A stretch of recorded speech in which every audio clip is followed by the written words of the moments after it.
അപ്പോൾ എൻ്റെ പുറകിൽ നിങ്ങൾക്ക് ഇപ്പോൾ കാണാൻ പറ്റുന്നത് ഇത് ശരിക്കും ഒരു ആനയാണ് കേട്ടോ. ഇവർ 4 പേര് കൂടിയിട്ടാണ് ഈ ആനകളെയൊക്കെ ഉണ്ടാക്കുന്നത്. അപ്പോൾ അമ്പലങ്ങളിലൊക്കെ ഇപ്പോൾ ഇവരുടെ ഈ ആർട്ടിഫിഷ്യൽ ആനയാണ് ശരിക്കും തല ഉയർത്തി നിൽക്കുന്നത്. മറ്റൊരു എപ്പിസോഡിലേക്ക് എല്ലാവർക്കും സ്വാഗതം. ഞാനിന്ന് വന്ന് നിൽക്കുന്നത് എവിടെയാണെന്നറിയോ? തൃശ്ശൂർ ജില്ലയിൽ പോട്ട എന്ന് പറഞ്ഞ ഒരു സ്ഥലത്താണ് കേട്ടോ. അപ്പോൾ എൻ്റെ പുറകിൽ നിങ്ങൾക്ക് ഇപ്പോൾ കാണാൻ പറ്റുന്നത് ഇത് ശരിക്കും ഒരു ആനയാണ് കേട്ടോ.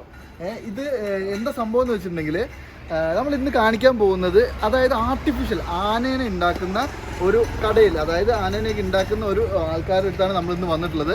ഇതിൻ്റെ സംഭവം എന്താണെന്ന് വെച്ചിട്ടുണ്ടെങ്കിൽ ഇപ്പോൾ നമ്മൾ ന്യൂസിലൊക്കെ കുറച്ച് കാര്യമായിട്ട് കാണുന്നുണ്ട്. അതായത് ഈ ആനേനെയൊക്കെ ഇങ്ങനെ ഉണ്ടാക്കുന്നത്, പക്ഷേ അതായത് ശരിക്കും കണ്ടാലൊരു ഒറിജിനൽ ആനയല്ലെന്ന് ആരും പറയാത്ത തരത്തിലുള്ള സാധനങ്ങളാണ് ഇവരിവിടെ ഉണ്ടാക്കി വെക്കുന്നത്. നിങ്ങൾക്ക് ഞാൻ വേറൊരു സംഭവം കൂടി കാണിച്ചു തരാം. ഇവിടെ ആനകൾ മാത്രമല്ല, ഈ കണ്ടോ, ഇതൊരു ഹൽക്കാണ് കേട്ടോ. ഹൽക്കാണ്. ഈ ഹൽക്കിനൊക്കെ ഇവരിവിടെ നിലവിൽ ഉണ്ടാക്കി വെച്ചിട്ടുള്ളതാണ്. അതിൻ്റെ താഴെയായിട്ട് ഇതേ നോക്കിയാൽ അവിടെ ശരിക്കും ഒരു കരടിയോ അങ്ങനെ എന്തോ സാധനം നിൽക്കുന്നുണ്ട്.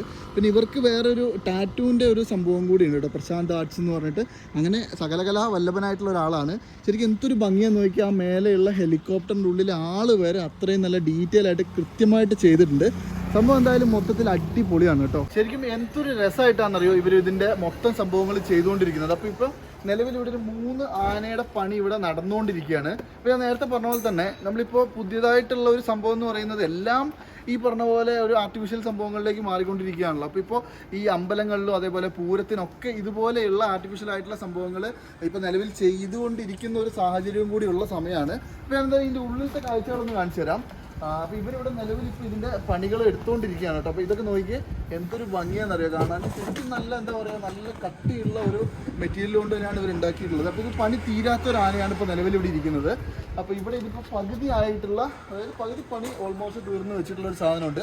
ഇനി അകത്തോട്ട് വരുമ്പോൾ ഇതാണ് ഇപ്പോൾ ഇവരിവിടെ പണിതുകൊണ്ടിരിക്കുന്ന ഒരു ആന കേട്ടോ. ഇതിൻ്റെ അകത്ത് ഒരുപാട് സംഭവങ്ങളുണ്ട്. ശരിക്കും പറഞ്ഞാൽ ഒരുപാട് ഫിറ്റിങ്സും സംഭവങ്ങളും ഒക്കെ ഉണ്ട്. മെക്കാനിക്കലുണ്ട്, ഇലക്ട്രിക്കലുണ്ട്, എല്ലാം ഉണ്ട്.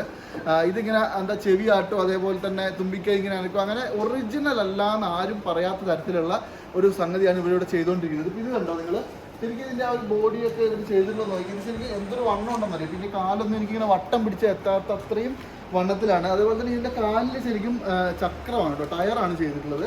പിന്നെ ഈ ഒരു തലേൻ്റെ പോർഷനും എല്ലാം നല്ല അടിപൊളി ഗംഭീരമായിട്ടാണ് ഇവിടെ ചെയ്യുന്നത്. ശരിക്കും എന്തൊരു ഹൈറ്റിലാണെന്നറിയോ ഉള്ളത്. ഞാനിപ്പോൾ ഇതിൻ്റെ ഇവിടെ നിന്നാൽ കണ്ടോ, ഇത്രേ എൻ്റെ ഹൈറ്റ് വരുന്നുള്ളൂ. അപ്പോൾ നമുക്ക് ഇവിടെയുള്ള 2-3 ചേട്ടന്മാരുണ്ട്. അപ്പം അവരോടൊന്ന് ചോദിച്ചു നോക്കാം ശരിക്കും ഇങ്ങനെ ഒരു ഐഡിയ ഉണ്ടാക്കിയതിൻ്റെ കാരണം എന്താണെന്നും പിന്നെ ഇങ്ങനെ ഒരു സംഭവങ്ങൾ എന്തുകൊണ്ടാണ് ഇവർ ഇതിലേക്ക് എത്തിപ്പെട്ടതെന്നും എന്നുള്ള ഡീറ്റെയിൽസ് ഒക്കെ ഞാൻ പറഞ്ഞുതരാം. ഇതിൻ്റെ മെറ്റീരിയൽസ് എന്തൊക്കെയാണെന്നൊക്കെ ഉള്ളത് എല്ലാം ഞാൻ പറഞ്ഞുതരാം കേട്ടോ. ഞാൻ ഇന്ന് ഇവിടെ വന്നപ്പോൾ നിലവിൽ ഇവിടെ പണി കഴിഞ്ഞ ആനകളൊന്നും ഫ്രീ ആയിട്ടില്ല കേട്ടോ. എല്ലാവരും പണിയിലാണ്, പണി നടന്നുകൊണ്ടിരിക്കുകയാണ്. അപ്പോൾ ഞാൻ നിങ്ങൾക്ക് കാണാൻ വേണ്ടിയിട്ട് അതിൻ്റെ അകത്ത് ഇവരുടെ അടുത്ത് ഓൾറെഡി ഇവർ എടുത്ത് വെച്ചിട്ടുള്ള ഒരു ക്ലിപ്പ് ഞാൻ ഇതിൻ്റെ അകത്ത് ആഡ് ചെയ്ത് കാണിച്ചു തരാം. അപ്പോൾ നിങ്ങൾക്ക് ഒരു ഐഡിയ കിട്ടും. അപ്പോൾ അതിൻ്റെ ഇനി നിങ്ങൾ കാണാൻ പോകുന്ന ആ ഒരു ക്ലിപ്പായിരിക്കും കേട്ടോ.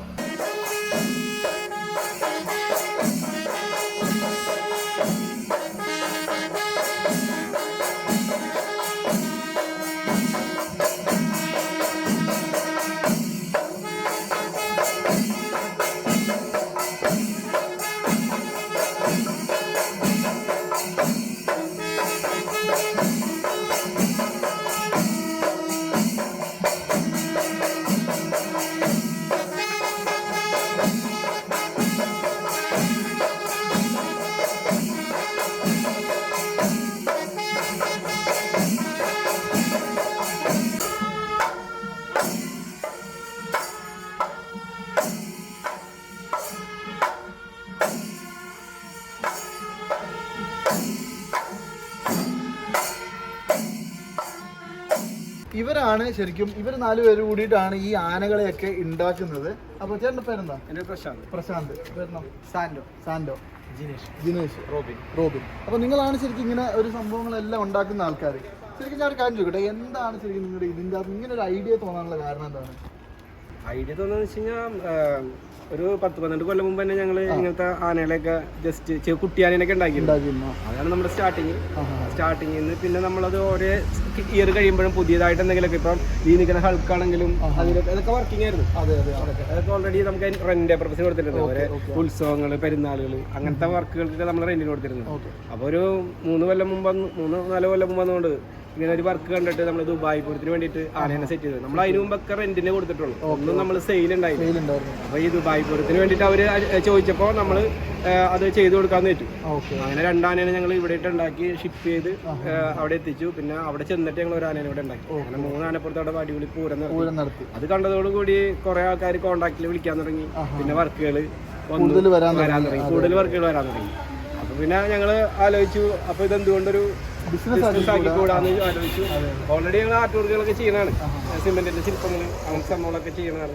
അപ്പൊ ഈ ഒരു ഫീൽഡിൽ സത്യം പറഞ്ഞു കഴിഞ്ഞാൽ അങ്ങനെ ആരും അങ്ങോട്ട് പെട്ടെന്ന് എത്തിയിട്ടില്ല. ഞങ്ങളൊരു പുതിയൊരു സംരംഭമാരി തുടങ്ങിയതാണ്. ഇങ്ങനെ മൂവിങ് ആയിട്ടുള്ള സംഭവങ്ങൾ ചെയ്ത് ഇപ്പൊ ആവശ്യക്കാർക്ക് കൊടുക്കാറുള്ളത്. സാധാരണ എല്ലാ റെന്റ് കിട്ടാറുള്ളൂ, അങ്ങനെ സെയിൽ കുറവാന്നുകൊണ്ട് ഈ സംഭവങ്ങൾ. അപ്പം അങ്ങനെ ഒരു സംഭവത്തിലേക്ക് എത്തിപ്പെട്ടു. അപ്പം പിന്നെ ഞങ്ങൾ അത് കഴിഞ്ഞിട്ട് കുറച്ചാളുകൂടെ കഴിഞ്ഞപ്പോൾ ഇങ്ങനെ ഒരു കമ്പനി ആയിട്ട് രൂപീകരിച്ചു. 4 ഹാർട്സ് എന്ന് പറഞ്ഞിട്ട് കമ്പനി രജിസ്റ്റർ ചെയ്തു. ഇപ്പം ഞങ്ങൾക്ക് ഓർഡറുകൾ വരുന്നുണ്ട്, നമ്മളത് ചെയ്ത് കൊടുക്കുന്നു. സംഭവം ഹാപ്പിയാണ് എല്ലാവരും. അപ്പം എന്തായാലും ഇത് വളരെ വെറൈറ്റി ആയിട്ടുള്ള ഒരു ഐഡിയ ആയിരുന്നു, ആരുടെയും തലയിൽ ഉദിക്കാത്ത ഒരു ഐഡിയ ആയിരുന്നു. എന്തായാലും പൂരത്തിന് വരെ, അതായത് ഒറിജിനൽ ആനകളെ റീപ്ലേസ് ചെയ്തിട്ട് ഇപ്പോൾ 1-2 സ്ഥലങ്ങളിൽ ഇപ്പോൾ ഓൾറെഡി ചെയ്തു തോന്നുന്നുണ്ട് അല്ലേ? അപ്പോൾ അമ്പലങ്ങളിലൊക്കെ ഇപ്പോൾ ഇവരുടെ ഈ ആർട്ടിഫിഷ്യൽ ആനയാണ് ശരിക്കും തല ഉയർത്തി നിൽക്കുന്നത്. അപ്പോൾ എന്തായാലും വളരെ മനോഹരമായിട്ട് ഭയങ്കര എഫേർട്ട് എടുത്ത് ചെയ്യുന്ന ഒരു സംഭവം തന്നെയാണ് ഈ ആനയുടെ കാഴ്ചകളൊക്കെ. ശരിക്കും എന്തൊക്കെ മെറ്റീരിയൽസ് ഒക്കെയാണ് ശരിക്കും നോർമലി ഇതിന് യൂസ് ചെയ്യുന്നത്? ചേട്ടനൊന്ന് പറഞ്ഞു. നമ്മൾ നോർമലായിട്ട് ഇപ്പോൾ ഉപയോഗിക്കുന്നത് ഫൈബർ ഉപയോഗിക്കുന്നുണ്ട്, പിന്നെ റബ്ബർ മെറ്റീരിയൽ ഉപയോഗിക്കുന്നുണ്ട്. ഓക്കെ, ഇപ്പൊ ഈ കാണുന്നത് റബ്ബറിന്റെ പൈപ്പാണ്. ഓക്കെ, ഇതൊക്കെ റബ്ബറാണ്. ഇത് നമ്മൾ എക്സ്റ്റീരിയർ വർക്കൊക്കെ വരണമെങ്കിൽ എക്സ്റ്റീരിയർ വെക്കാൻ ഉദ്ദേശിക്കുന്നുണ്ടെങ്കിൽ ഫൈബർ കൊടുക്കും. അപ്പോൾ ഇൻഡോർ ആണെന്നുണ്ടെങ്കിൽ ഈ റബ്ബറിൻ്റെയും കൊടുക്കും. അപ്പോൾ ഇത് ശരിക്കും ഇത് ഫൈബർ ആണല്ലേ? ഇത് ശരിക്കും ഒരു നാര് പോലെ കണ്ടോ? ഇത് ശരിക്കും ഒരു ഫൈബർ മെറ്റീരിയലാണ് കേട്ടോ. ഇത് ശരിക്കും നമ്മൾ ഈ ടാങ്കിലൊക്കെ കൊട്ടുന്ന പോലെ ഒച്ചയൊക്കെ വരും അല്ലേ? ഓക്കെ, അപ്പോൾ എന്തായാലും നല്ലൊരു കൺസെപ്റ്റ് തന്നെയാണ്. അപ്പോൾ ഇവർക്ക് എന്തായാലും സംഭവം അടിപൊളിയാണ്, നല്ലൊരു ഐഡിയപരമായിട്ടുള്ളൊരു സംഭവമായിരുന്നു. അതെന്തായാലും വിജയിച്ചു. അപ്പോൾ നമ്മൾ പരമാവധി എല്ലാവരും സപ്പോർട്ട് ചെയ്ത് ഇതുപോലത്തെ സംഭവങ്ങളൊക്കെ. അപ്പോൾ എന്തായാലും ഇതുവഴിയൊക്കെ വരുന്നവർക്ക് വേണമെങ്കിൽ ഇവിടെ വന്നാൽ കണ്ടിട്ടൊക്കെ പോവാം അല്ലേ? കോട്ട എന്ന് പറഞ്ഞ സ്ഥലത്താണ്. കോട്ടയിൽ നിന്നും ആതിരപ്പള്ളിക്ക് പോകുന്ന റൂട്ടാണ് അല്ലേ? ആതിരപ്പള്ളിക്ക് പോകുന്ന റൂട്ടിലാണ് ഇതൊക്കെ ഉള്ളത്. അപ്പോൾ എന്തായാലും മൊത്തത്തിൽ അടിപൊളിയാണ് കേട്ടോ. ഇനി നിങ്ങളൊരു അമ്പലത്തിൻ്റെ എന്തെങ്കിലും ഒരു പ്രതിനിധിയോ അല്ലെങ്കിൽ നിങ്ങളൊരു റിസോർട്ടോ അല്ലെങ്കിൽ ഒരു ഹോട്ടലോ അങ്ങനെ എന്ത് സംഭവത്തിലേക്കും നിങ്ങൾക്ക് ഇതുപോലെ ഒരു ആനേനെ ആവശ്യമുണ്ട് എന്നുണ്ടെങ്കിൽ വേറെ എന്തൊക്കെയാണുള്ളത്? വേറെ നമുക്ക് ആന മാത്രമല്ല, ഇപ്പോൾ ആവശ്യക്കാർക്കനുസരിച്ച് നമുക്ക് ഇപ്പോൾ സിംഹ പുലി എന്ത് സംഭവമാണ് റിയലിസ്റ്റിക് ആയിട്ട് ചെയ്ത് കൊടുക്കാം. ആനയ്ക്ക് നമുക്ക് ഓർഡർ കിട്ടണോണ്ട് നമ്മൾ ആന, അല്ലാണ്ട് നമ്മൾ ആനേനെ മാത്രം ഉണ്ടാക്കുന്നല്ല, എന്ത് ഓർഡർ കിട്ടിയാലും നമ്മൾ ചെയ്യും. അപ്പൊ ഈ പറഞ്ഞ പോലെ തന്നെ അതായത് അലങ്കടത് മാത്രമല്ല, സ്റ്റിൽ മോഡൽ ആണെങ്കിലും എന്ത് സംഭവമാണെങ്കിലും ഡ്രോയിങ്സ് അടക്കം എല്ലാ സംഭവം ഉണ്ട്. അപ്പോൾ മൂവിങ് ആയിട്ടുള്ള സാധനങ്ങളും ഉണ്ട്, ജസ്റ്റ് ശില്പങ്ങൾ പോലെ ചെയ്യുന്നത്. ഇനിയിപ്പോൾ വീടിന് എന്തെങ്കിലുമൊക്കെ ഇന്റീരിയറോ എക്സ്റ്റീരിയറോ ഒക്കെ അവർ സിമെന്റ് കൊണ്ടുള്ള അതുണ്ടല്ലോ. അപ്പോൾ ഭയങ്കരമായ എന്താ പറയുക, ആർട്ട് അറിയുന്ന ആൾക്കാരാണ്, നമ്മൾ കാണുന്ന പോലെ ഒന്നുമല്ല. അപ്പോൾ ഇതൊക്കെ ഉണ്ടാക്കിയെടുക്കണമെങ്കിൽ അതിനനുസരിച്ചുള്ള കഴിവ് വേണം. അപ്പം ഞാൻ പറഞ്ഞു വന്നത്, നിങ്ങൾക്ക് ആർക്കെങ്കിലും ഇത്തരത്തിലുള്ള എന്തും, അതായത് എന്ത് ടൈപ്പ് സാധനവും ഇവർ നിങ്ങൾക്ക് ഉണ്ടാക്കി തരും. അപ്പോൾ ആ ഒരു സംഭവം നിങ്ങൾക്ക് താല്പര്യമുണ്ട് ചെയ്യിക്കണം എന്നുണ്ടെങ്കിൽ ഇവരുടെ കോൺടാക്റ്റ് ഒക്കെ ഞാൻ കൊടുത്തേക്കാം. അപ്പോൾ താല്പര്യമുള്ളവർ ഇവരൊന്ന് കോൺടാക്ട് ചെയ്തോളൂ. പിന്നെ വേറൊരു കാര്യം കൂടി എനിക്ക് അറിയാൻ താല്പര്യമുള്ളത്, ഇപ്പോൾ നമ്മൾ ഇതുപോലെ ഒരു ആനേനെ ഉണ്ടാക്കണം എന്ന് വിചാരിക്കുക, എനിക്കിപ്പോൾ വേണം ഈ പറഞ്ഞ പോലെ മൂവിങ് ആയിട്ടുള്ള സാധനവും, ഒരു മൂവിങ് ആയിട്ടുള്ളതും വേണം, ഒരെണ്ണം സ്റ്റിൽ ആയിട്ടുള്ളതും വേണം.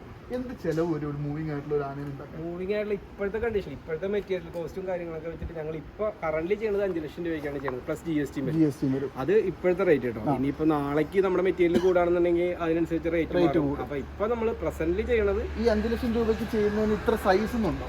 നമ്മൾ ഏകദേശം ഒരു 10 അടി ഹൈറ്റ് പറയണം. അത് 10 അടി എന്ന് പറഞ്ഞാൽ മിക്കതും നമ്മൾ ചെയ്യുമ്പോൾ ഹാൻഡ് മെയ്ഡ് ആയതുകൊണ്ട് തന്നെ 10 അടിക്ക് മേലേക്ക് ഹൈറ്റ് വരും. അപ്പോൾ നമ്മളൊരു ആവറേജ് പറയുന്നത് 10 അടി. ഓക്കെ, അപ്പോൾ ഒരു 10 അടി സൈസിലുള്ള മൂവിങ് ആയിട്ടുള്ള, അല്ലേ അത് മൂവിങ് ആയിട്ടുള്ള സാധനത്തിനാണ് ഇവർ 5 ലക്ഷം രൂപ വിത്ത് GST പറയുന്നത്. അപ്പോൾ വിത്തൗട്ട് മൂവിങ് നമ്മൾ സിമെന്റിലൊക്കെ ചെയ്യണമെങ്കിൽ ഇപ്പം ഞങ്ങൾ ചെയ്യണത് അത് അങ്ങനത്തെ ആർട്ടിസ്റ്റുകൾ കുറേ ഉണ്ട്, പലരും പല റേറ്റാണ്. ഞങ്ങൾ ഏകദേശം സിമെന്റിന്റെ സ്റ്റിൽ മോഡലൊക്കെയാണ് ചെയ്യണമെങ്കിൽ 3 ലക്ഷം രൂപ വരും. ഫൈബർ ആണെന്നുണ്ടെങ്കിൽ ഏകദേശം ഒരു 1 lakh സംതിങ് ഒക്കെ ആ ഒരു റേഞ്ച് വരും അല്ലേ? അപ്പോൾ അങ്ങനെയൊക്കെയാണ് ഇവരുടെ ഇവിടുത്തെ ഒരു പ്രൈസ് ഡീറ്റെയിൽസ്. അപ്പോൾ താല്പര്യമുള്ളവർ, അങ്ങനെ എന്തെങ്കിലും ചെയ്യിക്കാൻ ആഗ്രഹമുള്ളവർ ധൈര്യമായിട്ട് ഇവരെ കോൺടാക്ട് ചെയ്തോളൂ. കോൺടാക്ട് ഡീറ്റെയിൽസ് എല്ലാം ഞാൻ ഡിസ്ക്രിപ്ഷനിൽ കൊടുത്തിട്ടുണ്ട്, അതുപോലെ തന്നെ നമ്മുടെ വീഡിയോൻ്റെ അടിയിലും ഉണ്ടാവും. അപ്പോൾ എന്തായാലും നമുക്ക് ഇനി അടുത്തൊരു കിടിലൻ വീഡിയോ ആയിട്ട് കാണാം.